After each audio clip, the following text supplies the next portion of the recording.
अहंकार की मुट्ठी बांधी है या समर्पण की अंजलि बनाई है तुमने? इस ज्ञान को ग्रहण कर पाओगे?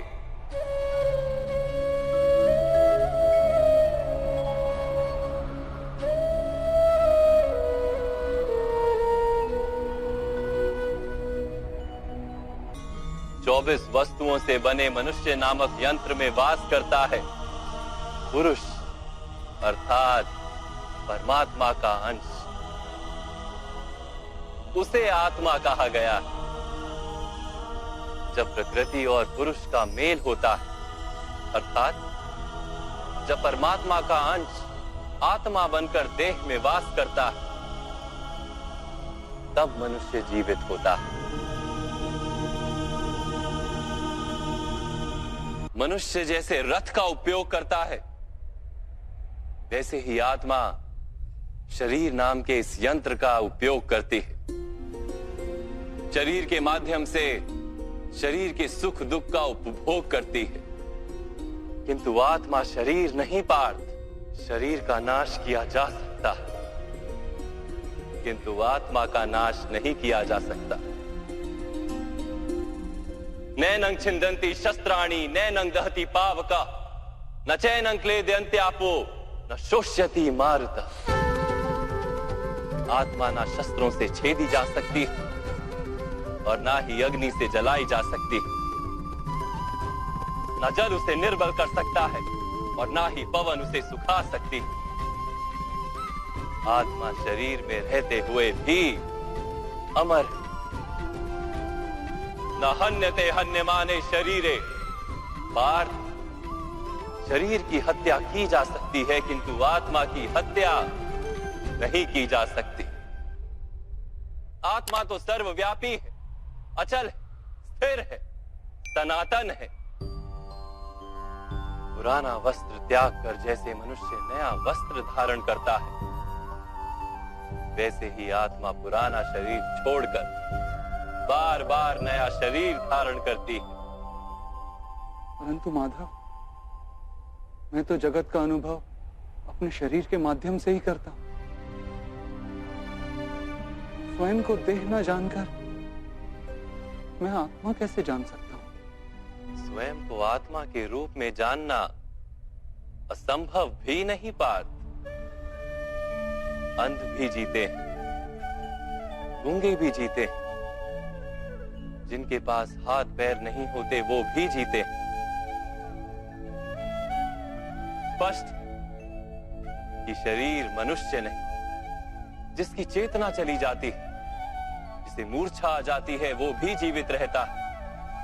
इसलिए स्पष्ट है कि मनुष्य का चेतन तत्व वो भी शरीर नहीं।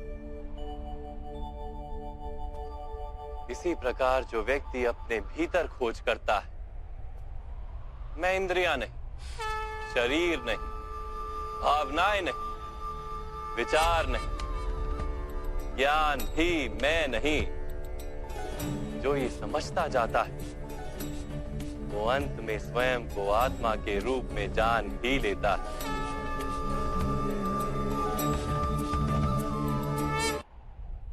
प्रकृति के 24 पदार्थों से घिरी आत्मा को विस्मरण हो जाता है कि वो परमात्मा का अंश है।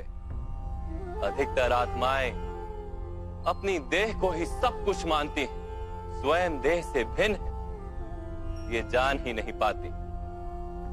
शरीर को जो सुख दुख स्वाद गंध आदि का अनुभव होता है, उसे अपना अनुभव मान लेती है और बदलाव का प्रयास ही नहीं करती।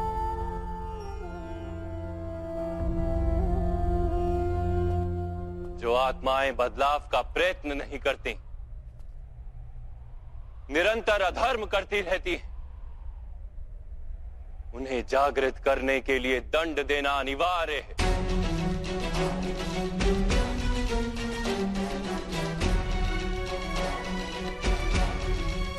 तुम भी ये जान लो पार्थ कि तुम शरीर नहीं, केवल एक आत्मा।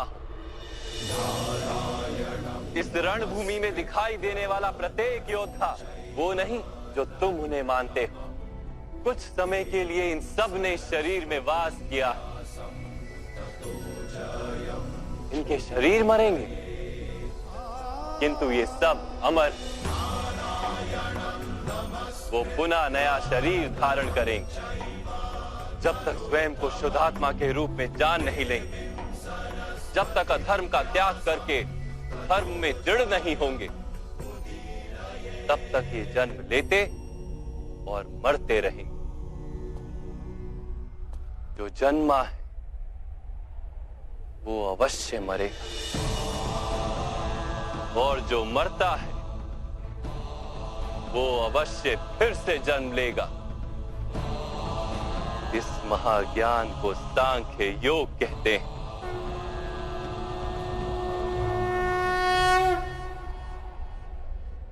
धर्म और अधर्म क्या है माधव? जिस मार्ग पर चलकर मनुष्य स्वयं को आत्मा के रूप में देखता है, परमात्मा के अंश के रूप में स्वयं को जानता है, उस मार्ग को धर्म कहते हैं।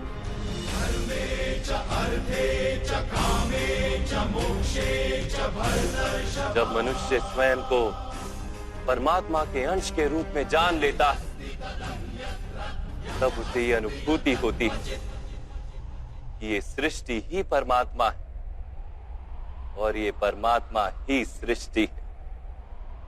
सृष्टि और परमात्मा में कोई भेद नहीं।